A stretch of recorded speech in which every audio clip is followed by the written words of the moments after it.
ನಮಸ್ಕಾರ ವೀಕ್ಷಕರೇ, ನಾನು ನಿಮ್ಮ ರಾಘು ನಾಯ್ಕ್ RN ವಾಯ್ಸ್ ಕಾರವಾರಕ್ಕೆ ನಿಮ್ಗೆಲ್ಲರಿಗೂ ಸ್ವಾಗತ ವೀಕ್ಷಕರೇ. ಇವತ್ತು ಏನಾಗ್ತಾ ಇದೆ ಕಾರವಾರ ಅಂಕೋಲಾ ಕ್ಷೇತ್ರದಲ್ಲಿ? ಈಗ ನಾನು ನೋಡ್ತಾ ಇದ್ದೇನೆ ವೀಕ್ಷಕರೇ, ಒಂದು 15-20 ದಿವಸ ಆಯ್ತು ಏನಾರ ಆಗ್ತಾನೆ ಇದೆ.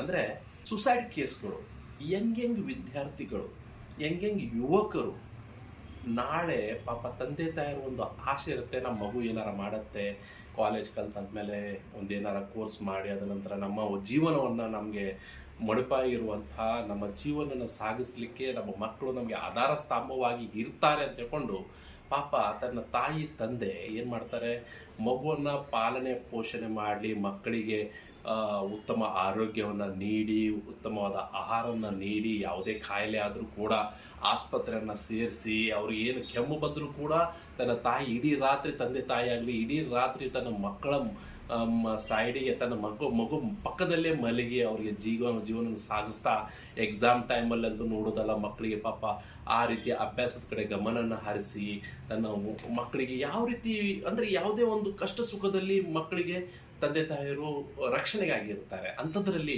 ಇವರು ಆತ್ಮಹತ್ಯೆ ಮಾಡ್ಕೊಳ್ತಾರಂದ್ರೆ ಎಷ್ಟು ಬೇಸರ ಆಗುತ್ತೆ. ಎಷ್ಟು ಚಿಕ್ಕದಿಂದ ಮಕ್ಕಳನ್ನು ಇಷ್ಟು ದೊಡ್ಡದು ಮಾಡಿ ಮಕ್ಕಳು ಈ ರೀತಿ ಒಂದು ಸ್ಟೇಜಿಗೆ ಹೋಗ್ತಾರಂದ್ರೆ ಭಾರಿ ಬೇಸರ ಆಗುತ್ತೆ ವೀಕ್ಷಕರೇ. ಈಗ ನಾನು ಹೇಳ್ತಾ ಇರೋದು ಒಂದು ಕಾರವಾರ ಕ್ಷೇತ್ರ, ಕಾರವಾರ ಕದ್ರಾದಲ್ಲಿ ನಡೆದಂಥ ರಿಷಲ್ ಅಂತ ಒಂದು ಯುವತಿ, 20 ವರ್ಷದ ಯುವತಿ ಆತ್ಮಹತ್ಯೆ ಮಾಡ್ಕೊಂಡಿದ್ದಾಳೆ. ನೋಡಿ ಎಷ್ಟು ಸ್ಮಾರ್ಟ್, ನಾನು ಕಾಣಿಸ್ತಾ ಇದ್ದೇನೆ ಸ್ಕ್ರೀನಲ್ಲಿ, ಎಷ್ಟು ಸ್ಮಾರ್ಟ್ ವಿದ್ಯಾರ್ಥಿನಿ, ಬಾಳಿ ಬೆಳಗುವಂಥ ವಿದ್ಯಾರ್ಥಿನಿ ಇವತ್ತು ತನ್ನ ತಂದೆ ತಾಯಿಯನ್ನು ಸಾಕಿ ಮುಂದೆ ಒಂದು ಒಳ್ಳೆ ಕುಟುಂಬವನ್ನು ಸಾಗಿಸಿ ನಡ್ಕೊಳ್ಳುವಂಥ ಒಬ್ಬ ಯುವತಿ ಇವತ್ತು ಆತ್ಮಹತ್ಯೆ ಮಾಡ್ಕೊಂಡಿದ್ದಾಳೆ. ಅದು ನೋಡಿ ರಿಷಲ್ ಅಂತ, ಭಾರಿ ಚೆನ್ನಾಗಿ ಇದ್ದಂಥ ಯುವತಿ ಅಂತ ಎಲ್ಲರೂ ಹೇಳ್ತಾರೆ. ಅಲ್ಲಿ ಕದ್ರಾ ಗ್ರಾಮದಲ್ಲಿ ಕೂಡ ಹೇಳ್ತಾರೆ ಒಳ್ಳೆ ಹುಡುಗಿ ಅಂತ. ಈ ಯುವತಿಗೆ ಒಬ್ಬ ಯುವಕ ಅಂದ್ರೆ ಚೈತ್ರ ಕೊಟಾಳ್ಕರ್ ಅಂದ್ರೆ ನಮ್ಮ JDS ಕಾರವಾರ ಅಂಕೋಲಾ ಕ್ಷೇತ್ರದಲ್ಲಿ JDS ದಿಂದ ಸ್ಪರ್ಧೆ ಮಾಡಿದಂತಹ ಚೈತ್ರ ಕೊಟಾಳ್ಕರ್ ಅವರ ಸುಪುತ್ರ ಚಿರಾಗ್ ಕೊಟಾಳ್ಕರ್. ಈತ ಇವರು ಇಬ್ಬರ ಮಧ್ಯದಲ್ಲಿ ಏನಾಗಿದೆ ಗೊತ್ತಿಲ್ಲ, ಆದ್ರೆ ರಿಷಲ್ ಅವರ ಕುಟುಂಬ, ಅವರ ತಂದೆ ಏನ್ ಹೇಳ್ತಾ ಇದ್ದಾರೆ ಅಂದ್ರೆ, ತನ್ನ ಮಗಳಿಗೆ ಸಾವಿಗೆ ಕಾರಣ ಈ ಚಿರಾಗೆ, ಅಂದ್ರೆ ತನ್ನ ಮಗಳಿಗೆ ಬಹಳ ಹಿಂಸೆ ನೀಡ್ತಾ ಇದ್ದ, ಆ ಹಿಂಸೆದಿಂದಾನೇ ತನ್ನ ಮಗಳು ಈ ಒಂದು ಆತ್ಮಹತ್ಯೆಗೆ ಕಾರಣರಾಗಿದ್ದಾಳೆ ಅಂತ ಹೇಳ್ಕೊಂಡು ಅವರ ಪೋಷಕರು ಕೂಡ ಆರೋಪನ ಮಾಡ್ತಾ ಇದ್ದಾರೆ. ಈಗಾಗಲೇ ಕದ್ರಾ ಪೊಲೀಸ್ ಠಾಣೆಯಲ್ಲಿ ಕೂಡ ಕೇಸ್ ದಾರ್ಜಿ ಆಗಿದೆ. ಅಂದ್ರೆ ಈಗಾಗಲೇ ಚಿರಾಗ್ ಎಂಬ ಯುವಕನಿಗೆ ಹುಡುಕಾಟ ಕೂಡ ಪೊಲೀಸರು ಕೂಡ ತೀವ್ರ ಶೋಧ ನಡೆಸ್ತಾ ಇದ್ದಾರೆ. ಅವನ ಬಂಧನ ಕೂಡ ವಾರೆಂಟ್ ಕೂಡ ತೆಗೆದಿದ್ದಾರೆ, ಹುಡುಕಾಟ ಕೂಡ ಸ್ಟಾರ್ಟ್ ಮಾಡಿದ್ದಾರೆ. ಯಾಕಂದ್ರೆ ಈ ಒಂದು ಆತ್ಮಹತ್ಯೆಗೆ ಪ್ರಚೋದನ ಚಿರಾಗೆ ಕಾರಣ ಅಂತ ಹೇಳ್ಕೊಂಡು ಅವರ ಅಂದ್ರೆ ರಿಷಲ್ ಅವರ ಕುಟುಂಬ ತೀವ್ರವಾಗಿ ಆಕ್ಷೇಪವನ್ನು ವ್ಯಕ್ತಪಡಿಸ್ತಾ ಇದ್ದಾರೆ. ಮತ್ತೆ ಪತ್ರಿಕಾಗೋಷ್ಠಿ ಕೂಡ ಮಾಡಿದ್ದಾರೆ. ಅವರ ಕ್ರಿಶ್ಚಿಯನ್ ಕಮ್ಯುನಿಟಿಯಿಂದ ಎಲ್ಲರೂ ಕೂಡ ಪತ್ರಿಕಾಗೋಷ್ಠಿ ಕೂಡ ಮಾಡಿದ್ದಾರೆ. ಅಂದ್ರೆ ಚಿರಾಗಿ ಈ ರಿಷಲ್ ಸಾವಿಗೆ ಕಾರಣ ಅಂತ ಹೇಳ್ಕೊಂಡು. ಚೈತ್ರ ಕೊಟಾಳ್ಕರ್ ಅವರು ತುಂಬಾ ಒಳ್ಳೆಯ ಮಹಿಳೆ, ಎಲ್ಲರಿಗೂ ಸಹಾಯ ಕೂಡ ಮಾಡ್ತಿದ್ಲು, ಜನರ ಬಗ್ಗೆ ಕಾಳಜಿ ಕೂಡ, ಎಲ್ಲ ಕಾರ್ಯಕ್ರಮದಲ್ಲಿ ಅವಳು ಕೂಡ ಭಾಗಿಯಾಗ್ತಿದ್ಲು. ಚೈತ್ರ ಕೊಟಾಳ್ಕರ್ ಅವರ ಸುಪುತ್ರನೇ ಈ ರೀತಿ ಮಾಡಿದ್ದಾನೆ. ಈಗ ನೋಡುವ ಪೊಲೀಸ್ ತನಿಖೆಯಲ್ಲಿ ಏನೇನು. ಆದ್ರೆ ಚಿರಾಗ್ ಇವತ್ತಿವರೆಗೂ ನಾಪತ್ತೆ ಆಗಿದ್ದಾನೆ. ಈ ಕೇಸ್ ಆಗಿ ಒಂದು 4-5 ದಿವಸ ಆದ್ರೂ ಕೂಡ ಇವತ್ತಿವರೆಗೂ ಚಿರಾಗ್ ನಾಪತ್ತೆ ಆಗಿದ್ದಾನೆ. ಪೊಲೀಸರು ಶೋಧ ಕಾರ್ಯ ಮುಂದುವರಿಸ್ತಾ ಇದ್ದಾರೆ. ನೋಡಿ, ಅಂಕೋಲಾದಲ್ಲಿ ಒಂದು ಕೂಡ ಇದೇ ಒಂದು ಆತ್ಮಹತ್ಯೆ ಕೇಸ್ ಆಗಿದೆ. ಅದರಲ್ಲಿ ಸುಮಿತ್ರಾ ಚಂದ್ರಕಾಂತ್ ಪಾವಸ್ಕರ್ ಅನ್ನೋರು ಒಂದು ದೂರು ಕೂಡ ಅಂಕೋಲಾ ಸ್ಟೇಷನ್ಗೆ ಕೊಟ್ಟಿದ್ದಾರೆ. ಏನಂದ್ರೆ ಪವನ್ ಕುಡ್ತಲ್ಕರ್ ಒಬ್ಬ 24 ವರ್ಷದ ಯುವಕ, ತಂದೆ ನಾಗರಾಜ್, ತಾಯಿ ಸುಜಾತಾ, ಒಬ್ಬನೇ ಮಗ ಒಬ್ಬಳು ಮಗಳು. ಈ ದಂಪತಿಗೆ ಒಬ್ಬ ಮಗ ಪವನ್, ಒಬ್ಬಳು ಮಗಳು. ಪವನ್ ಅಂದ್ರೆ ಪುರೋಹಿತ ಕೆಲಸ ಮಾಡ್ತಾ ಇದ್ದ. ಅಂಕೋಲಾದಲ್ಲಿ ಪುರೋಹಿತ ಕೆಲಸ ಮಾಡಿ ಈ ಪಾಪ ಪವನಿಗೆ ತಂದೆ ತಾಯಿರು ಇಬ್ರು ಇಲ್ಲ, ಅಜ್ಜಿನೇ ಈ ಪವನಿಗೆ ನೋಡ್ಕೊಳ್ತಾ ಇದ್ರು. ಆದ್ರೆ ಇತ್ತೀಚೆಗಷ್ಟೇ ಪವನ್ ಲವ್ ಕೇಸಲ್ಲಿ ಬಿತ್ಕೊಂಡು ಆ ಒಂದು ಹುಡುಗಿ ತನಗೆ ಮೋಸ ಮಾಡಿದಾಳೆ, ತನಗೆ ಮದುವೆ ಆಗ್ತಾನೆ ಅಂತ ಹೇಳ್ಕೊಂಡು ಸ್ಟಾರ್ಟಿಂಗ್ ಹೇಳಿದ್ಲು. ನಮ್ಮ ಇಬ್ರದ್ದು ಪ್ರೀತಿ ಪ್ರೇಮ ಹಾಗೆ ಬೆಳೀತು. ಅದ ನಂತರ ಅವಳು ಏನ್ ಮಾಡಿದ್ಲು, ತನಗೆ ಇಷ್ಟ ಇಲ್ಲ ಅಂತ ಹೇಳ್ಕೊಂಡು ಕೈ ತೊಳೆದಾಗ ಆ ಪವನ್ ಏನ್ ಮಾಡಿದಾನೆ, ತನ್ನ ಮನೆಯಲ್ಲೇ ಒಂದು ಆತ್ಮಹತ್ಯೆಗೆ ಇಳಿದ್ಬಿಟ್ಟಿದ್ದಾನೆ. ಭಾರಿ ದುಃಖ ನೋಡಿ. ಇದು ಆತ್ಮಹತ್ಯೆ ಯಾಕೆ ಇವ್ರು ಈ ರೀತಿ ಮಾಡ್ತಾರೆ ನೋಡಿ. ತಂದೆ ತಾಯಿ ಕೂಡ ಒಬ್ಬ ಇಲ್ಲ ಇವರಿಗೆ ಪಾಪ. ಒಂದೇ ಚಿಕ್ಕ ತಂಗಿದಾಳೆ, ಇವ್ರು ಹಿಂದ್ಗಡೆನೂ ಕೂಡ ನೋಡುವುದಿಲ್ಲ. ತನಗೆ ಒಬ್ಬ ಪ್ರೀತಿಯ ಒಬ್ಬ ತಂಗಿದಾಳೆ, ಅವಳ ಜೀವನನ ನಾನು ನೋಡಬೇಕು, ಅವಳು ಮದುವೆ ಮಾಡಬೇಕು, ತಾನು ಕೂಡ ಮುಂದೆ ಮದುವೆ ಆಗಬೇಕು, ತಮ್ಮ ಸಂಸಾರ ಕೂಡ ನಡಿಬೇಕಂತ ಹೇಳ್ಕೊಂಡು ಇವ್ರ ಬಗ್ಗೆ ಒಂದು ಕನಿಕರನೇ ಇರುವುದಿಲ್ಲ ಇವರಿಗೆ. ಸಡನ್ಲಿ ಇವರು ಆತ್ಮಹತ್ಯೆಗೆ ಇದು ಮಾಡಿಬಿಡ್ತಾರೆ. ಈ ಹುಡುಗಿಯ ತಂದೆ ತಾಯಿ ಮತ್ತು ಈ ಹುಡುಗಿಯೇ ಕಾರಣ ಅಂತ ಕೂಡ ಅವರು ಡೆತ್ ನೋಟಲ್ಲಿ ಕೂಡ ಪವನ್ ಬರೆದ ನೋಡಿ. ಡೆತ್ ನೋಟ್ ಕೂಡ ನಾನು ಕಾಣಿಸ್ತಾ ಇದ್ದೇನೆ ಈಗಾಗಲೇ, ನನಗೆ ಸಿಕ್ಕಿದೆ, ಡೆತ್ ನೋಟ್ ಕೂಡ ಸಿಕ್ಕಿದೆ. ಅದರಲ್ಲಿ ಈಗ FIR ಕೂಡ ಆಗಿದೆ. ಅಂಕೋಲಾ ಪೊಲೀಸ್ ಸ್ಟೇಷನ್ದಲ್ಲಿ, ಪೊಲೀಸ್ ಠಾಣೆಯಲ್ಲಿ ಕೂಡ FIR ಕೂಡ ಆಗಿದೆ. ಆದರೆ ಈಗ ಈ ಕಂಪ್ಲೇಂಟ್ ದೂರನ್ನ ಕೊಟ್ಟಂತ ಅವರ ಅಜ್ಜಿ, ಪವನನ ಅಜ್ಜಿ ಏನ್ ಹೇಳ್ತಾರೆ, ಸುಮಿತ್ರಾ ಅವ್ರು ಏನ್ ಹೇಳ್ತಾರಂದ್ರೆ, ಅಮ್ಮ ನಮಸ್ಕಾರ ಸುಮಿತ್ರಮ್ಮ, ಅಮ್ಮ ಏನಾಯ್ತು ಪವನಿಗೆ, ಏನಾಯ್ತು ಅಮ್ಮ?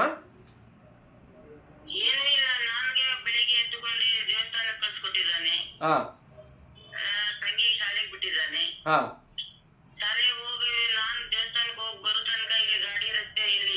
ಹಾ ಚಪ್ಪಲಿನೂ ಇಲ್ಲಿದೆ, ಇಲ್ಲಿ ಮನೆಯಲ್ಲಿ ಚಾವಿ ಹಾಕುತ್ತಿದೆ, ಮತ್ತೆ ಇವ ಇಲ್ಲಿ ಹೋದ ಅಂತ ಪಕ್ಕದ ಮನೇಲಿ ನೋಡಿದೆ ನಾನು. ಹಾ ಪಕ್ಕದ ಮನೆಯಲ್ಲಿ ಒಳಗಿಂದ ಚಿಲ್ಕ ಹಾಕದಿತ್ತು. ಹಾ ಆಮೇಲೆ ಇವರು ಚಿಲ್ಕ ಒಳಗೆ ಹಾಕೊಂಡು ಯಾರಿದ್ದಾರೆ ಅನ್ಕೊಂಡೆ ನಾನು ಕದ ದೂರ್ದೆ, ತೆಗಿಲಿಲ್ಲ. ಆಮೇಲೆ ಕದ ನಾನೇ ಕದ ಹೊಡೆದಿದ್ರೆ ನೋಡಿದ್ರೆ ಇವನು ಅಲ್ಲಿ ಪಾಸ್ ಹಾಕೊಂಡಿದ್ದಾನೆ.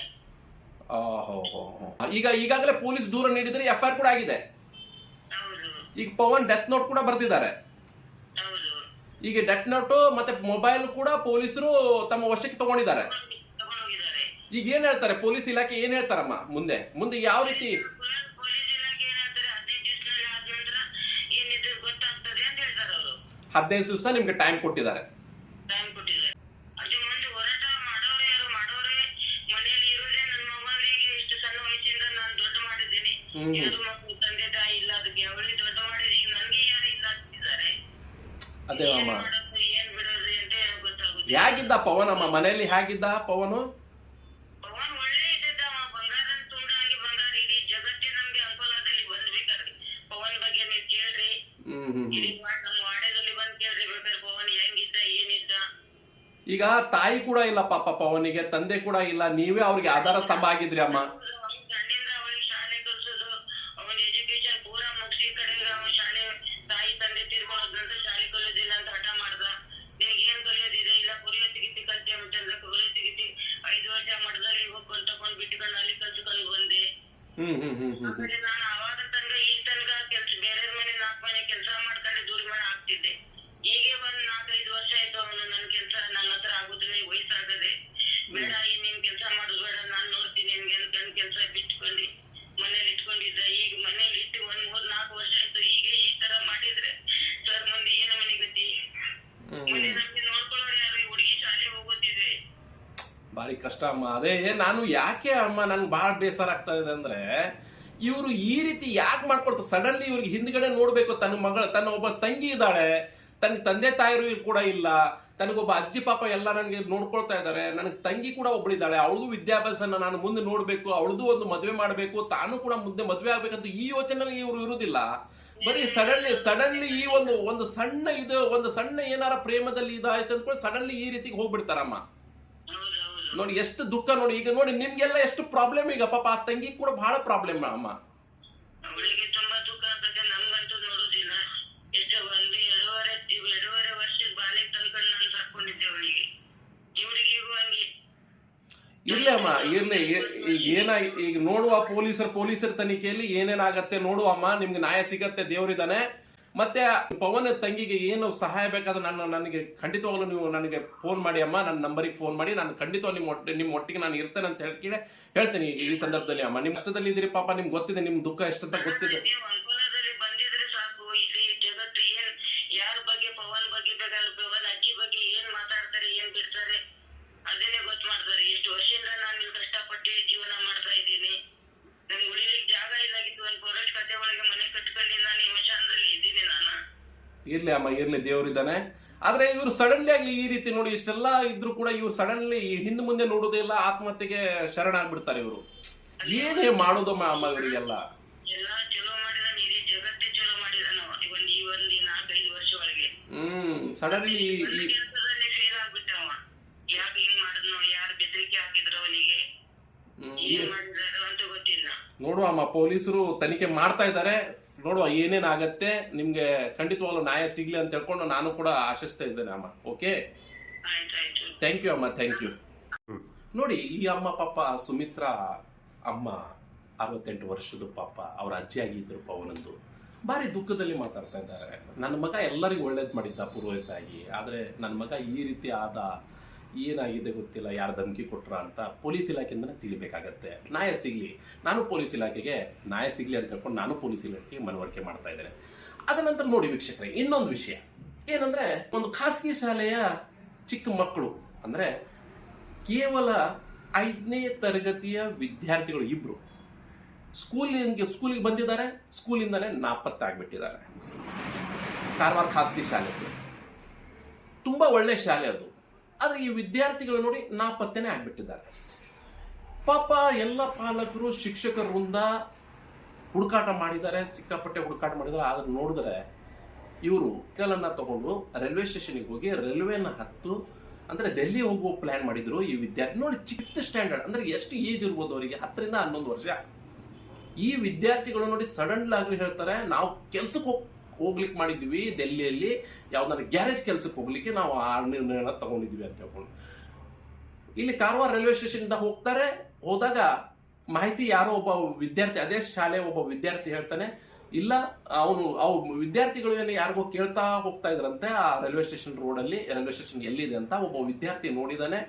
ನೋಡ್ಕೊಂಡು ತನ್ನ ಪಾಲಕರಿಗೆ ಹೇಳಿದಾನೆ, ಇವ್ರು ಯಾವುದೋ ರೈಲ್ವೆ ಸ್ಟೇಷನ್ಗೆ ಹೋಗ್ತಾ ಇದ್ದಾರೆ, ಒಂದು 5th ಸ್ಟ್ಯಾಂಡರ್ಡ್ ವಿದ್ಯಾರ್ಥಿಗಳು ಇಬ್ರು ಅಂತ. ಆ ವಿದ್ಯಾರ್ಥಿ ಪಾಲಕರು ಏನ್ ಮಾಡಿದ್ದಾರೆ, ಹೀಗೆ ಸ್ಕೂಲಿಗೆ ತಿಳಿಸ್ಬಿಟ್ಟಿದ್ದಾರೆ. ಸ್ಕೂಲಲ್ಲಿ ಸಡನ್ ಆಗಿ ಎಲ್ಲ ಶಿಕ್ಷಕರು ವೃಂದ ಮತ್ತೆ ಆ ಪಾಲಕರು ರೈಲ್ವೆ ಸ್ಟೇಷನ್ ಬಂದ್ಕೊಂಡು ಅಲ್ಲಿ ಆ ರೈಲ್ವೆ ಪೊಲೀಸರಿಗೆ ಕೂಡ ಮಾಹಿತಿ ನೀಡಿದಾಗ ಮಡಗಾವದಲ್ಲಿ ಸಿಕ್ಬಿದ್ದಿದ್ದಾರೆ ಈ ವಿದ್ಯಾರ್ಥಿಗಳು ಇಬ್ರು.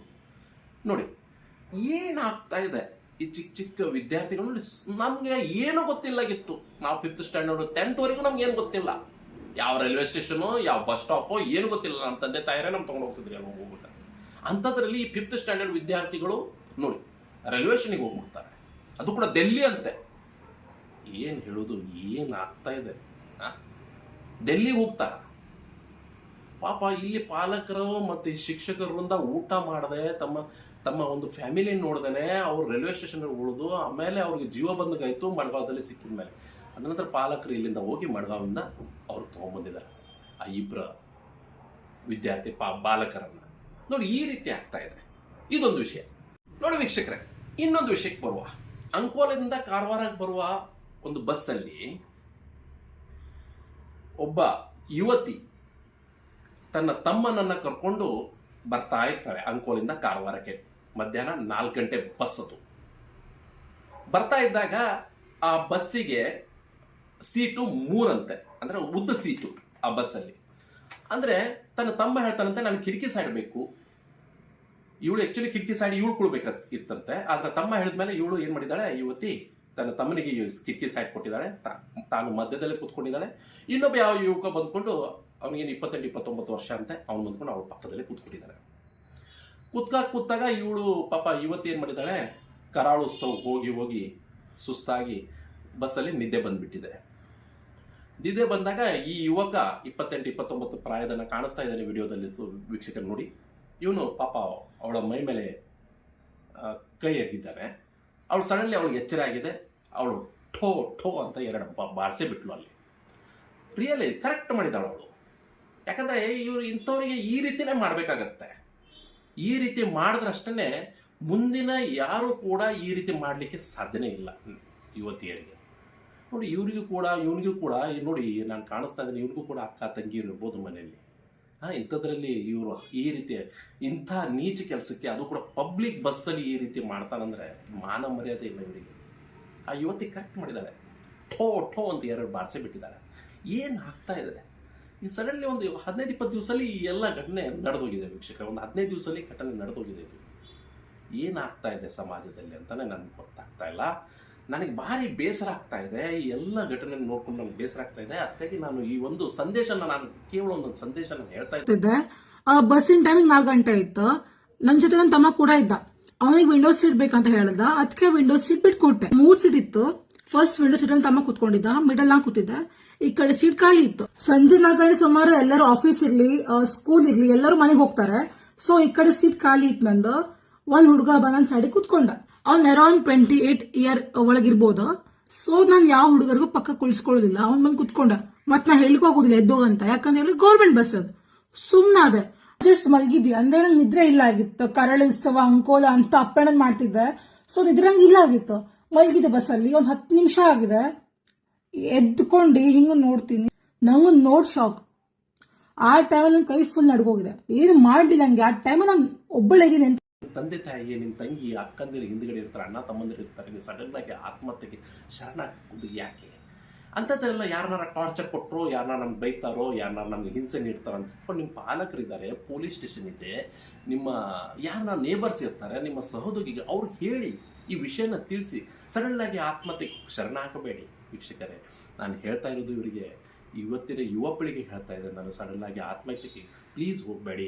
ನಿಮ್ಮ ತಂದೆ ತಾಯರ ಮುಖ ನೋಡಿ. ನಿಮ್ಮ ತಂದೆ ತಾಯರಿದ್ದಾರೆ, ಹಿಂದಿರುಗಡೆ ಅಕ್ಕ ತಂಗಿರಿರ್ತಾರೆ, ಅಣ್ಣ ತಮ್ಮಂದಿರಿರ್ತಾರೆ, ಸಾರ್ವಜನಿಕರಿದ್ದಾರೆ, ಸಂಬಂಧಿಗಳಿರ್ತಾರೆ. ಅವರನ್ನು ಸ್ವಲ್ಪ ನೆನಪು ಮಾಡ್ಕೊಳ್ಳಿ. ಒಂದು ಆತ್ಮಹತ್ಯೆಗೆ ಶರಣಾಗಬೇಕಾದ್ರೆ ಖಂಡಿತವಾಗ್ಲೂ ಇದು ನೆನಪಿರಲಿ. ಯಾಕಂದ್ರೆ ನಮ್ಮ ತಂದೆ ತಾಯಿ ನಮ್ಗೆ ಸಾಕಿದ್ದಾರೆ. ನಮ್ಮ ತಂಗಿಂದಿರ ಮದುವೆ ಮಾಡಬೇಕು, ಅಕ್ಕಂದಿರ ಮದುವೆ ಮಾಡಬೇಕು, ಅಣ್ಣ ತಮ್ಮಂದಿರ ಮದುವೆ ಮಾಡಬೇಕಂತ ವಿಚಾರ ಮಾಡಿ ಮುಂದೆ ಕಾಲಿಡಬೇಕಾದ್ರೆ ಅಂತ ಹೇಳ್ತಾ, ಈ ಒಂದು 4 ಘಟನೆ ನಾನು ಈ ಒಂದು RN24 ವಾಯ್ಸ್ ಕಾರವಾರಕ್ಕೆ ತಂದು ನಿಮ್ಮ ಮುಂದೆ ಇಡ್ತಾ ಇದ್ದೀನಿ ವೀಕ್ಷಕರೇ. ನನಗೆ ಭಾರಿ ಬೇಜಾರಾಗ್ತಾ ಇದೆ. ಯಾಕಂದ್ರೆ ಕಾರವಾರ ಅನುಕೂಲದಲ್ಲಿ ನಮ್ಮ ಕ್ಷೇತ್ರದಲ್ಲಿ ಈ ಒಂದು ಘಟನೆ ಇಷ್ಟೆಲ್ಲ ನಡೀತಲ್ಲ ಅಂತ ಹೇಳ್ಕೊಂಡು ನಾನು ಇದು ಒಂದು ಇದರಲ್ಲಿ ಕಾಣಿಸ್ತಾ ಇದ್ದೇನೆ ವೀಕ್ಷಕರೇ. Thank you very much. ಶುಭವಾಗಲಿ.